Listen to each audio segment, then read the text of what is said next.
Mindfulness has become a hot topic in recent years, even though it's been practiced for centuries. It's a tool that can be used to address a variety of challenges that people face, such as anxiety, depression, chronic pain, and grief. Hi viewers, and welcome back to another Bestie video. It is natural for humans to try and avoid pain and suffering, but avoiding the reality of pain and loss is not beneficial for grieving individuals in the long term.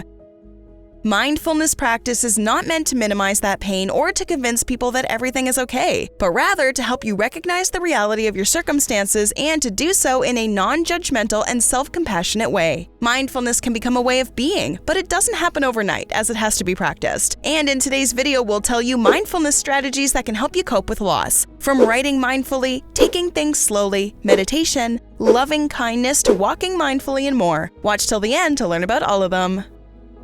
Number 1. Walk mindfully. This is a great activity because it also includes physical activity, which can be beneficial for mood and mental health.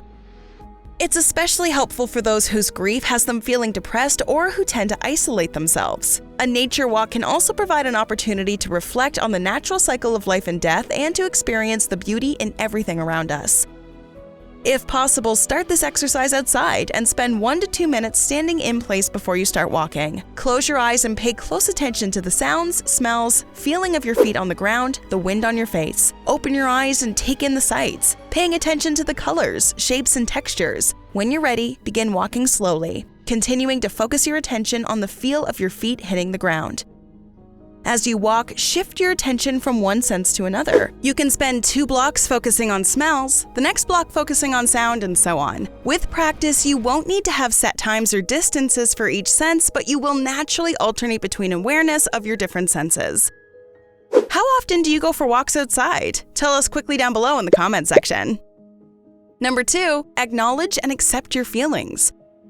While it might not be easy, accepting how you feel is one of the most important steps to healing and the most essential in the process of mind grieving. By allowing yourself to feel what you feel without judgment, you stop resisting your emotions. That means you can stop fighting what you feel.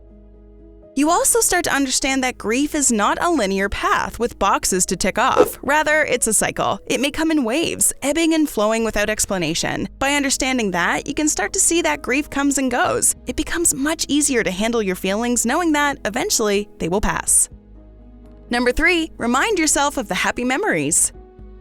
It's important to take as much time as you need to grieve, and it pays to acknowledge the sadness and the myriad of feelings that can come with that. But when you're ready and feel able, it pays to be able to focus on the good memories. This may seem like an obvious suggestion, but it can often be forgotten when you're in the thick of grief. You can also make a memory book of the person. This is an amazing resource to keep forever, as you can consistently look back on it throughout your life. You can add photos to go with it, and it will act as a physical memory box. Death and loss always feel very permanent, and of course it is. But our loved ones never really entirely leave us because their memories live on. Creating a memory book can be a good way to remind yourself of all the happy memories of that person and how they touched others' lives. You can also get a piece of paper and list out all the happy memories and moments you shared. After that, keep it somewhere safe, and then you can refer back to it in the dark moments. Number 4, take everything as slowly as you can. Grief does a funny thing to our perception of time. In the thick of it, it can slow each minute and hour down. But as time passes, before we know it, it's been a year since that person has gone. Life always moves on, but you don't have to move with the constant pressures of it if you don't want to. We live in a fast-paced, consistently busy world, which is hard to deal with at the best of times, let alone when you've lost a loved one.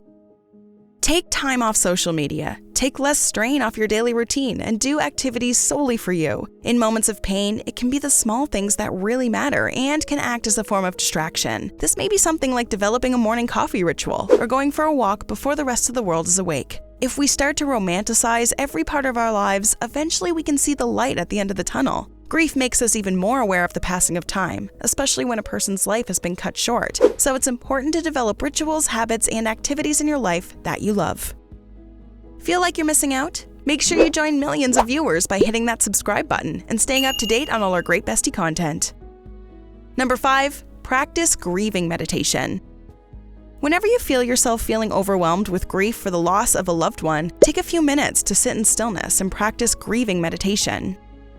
Find a comfortable place to sit upright where you won't be disturbed for 15 to 20 minutes. Begin to breathe slowly and deeply and place your attention on how you're feeling, both emotionally and physically. Try not to analyze what you're feeling, and rather just be in the experience. Acknowledge your emotions in a gentle and loving way. Imagine the face of the person you're grieving. You may think of it as a manifestation of their spirit or just see it as a memory in your mind.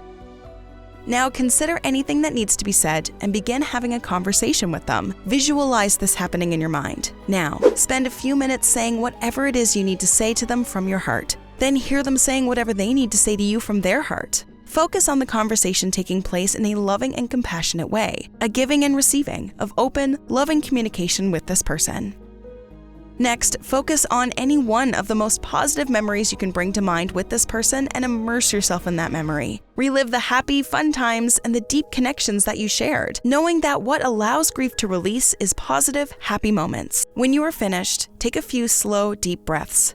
Sit quietly for a few minutes and bring your meditation to an end. Do this meditation as often as you need to, and know that you can always return to this space whenever you want to feel at peace. Number 6, write mindfully. Some people prefer a pen and paper or computer to practice mindfulness. Similar to meditation, journaling allows you to acknowledge your feelings and thoughts in the moment. Writing down your feelings helps you take a step back from your feelings and your thoughts. Rather than having them rain on you, it brings intentionality to your feelings. Journaling also has the added benefit of preserving your thoughts for deeper reflection at a later time. Did you know that how you write can tell a lot about your personality? Learn more of what we're talking about by watching How You Draw the Letter X Says This About Your Personality. Now back to mindfulness strategies to help you deal with grief. Number 7, create healthy boundaries. When you're grieving, well-meaning friends and acquaintances may want to step in to help. While their hearts may be in the right place, it may not be what you need. For instance, some people may try to lessen the blow by saying things like, "They're in a better place now. They wouldn't want you to be sad," or "You have so much going for you in your life." This can feel like they're trying to erase your pain and loss.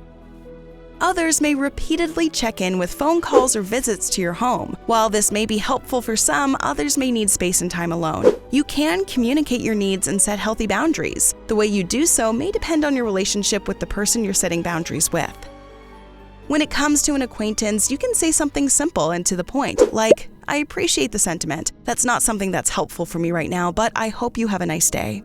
With friends or family, you might say, "I know it's hard to see me in pain and that you're trying to help. Can we talk about what's helpful for me and what isn't?" It can be difficult to ask for what you need, but a simple request can go a long way toward helping you feel supported and understood in your grief. Number 8, loving kindness. This is a type of mindfulness meditation that involves self-talk. Loving kindness is especially helpful for people who struggle to find acceptance or are being self-critical of their progress through grief. This exercise can also be done to show loving kindness towards the person who died. The premise is to create a type of mantra to recite to yourself silently or out loud that helps you move forward accepting these words as true. You can create your own mantra specific to a certain issue that you're struggling with. For example, you can say things like, "May I be happy. May I be peaceful. May I be free from suffering. May I be forgiving. May I trust the process," or "May I have the courage to move forward." Grief can cause a lot of stress, and it's very important to recognize its signs before it wreaks havoc on your mind and body. Learn more about these signs by watching Symptoms of Chronic Stress on Your Body, or 11 Silent Stress Signs That Are Killing You Slowly. So go ahead and watch one or both of these videos for maximum benefits. Have you tried mindfulness to deal with stressful situations? Let us know in the comments section below.